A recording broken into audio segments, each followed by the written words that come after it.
नाजरीन, एक इंसान हक के रास्ते से गुमराह कैसे होता है?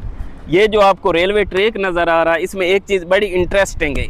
अगर आप कभी रेलवे स्टेशन गए हों तो वहाँ आपने देखा होगा कि मुख्तलिफ ट्रैक्स निकल रहे होते हैं, और ये ट्रैक्स कभी भी एकदम से एक दूसरे से टर्न नहीं लेते, जुदा नहीं होते। ये कुछ फासला साथ चलते हैं और आस्ता आस्ता इनके जो है जुदाई आती जाती है, और एक वक्त ऐसा आता है कि ये 180 डिग्री के एक दूसरे के अगेंस्ट हो जाते हैं। इनका जो रीच पॉइंट है, इनकी जो मंजिलें हैं वो मुखालिफ हो जाती हैं, जुदा हो जाती हैं।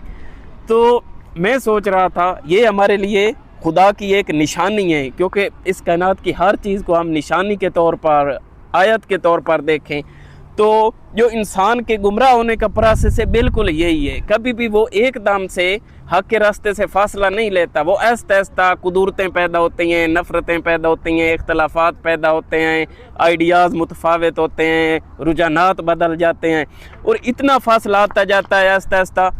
आखिर पर आप देखते हैं कि ये शख्स तो बड़ा एक ज़माने में सुपर इनकलाबी था और आज बातिल के रास्ते पर है।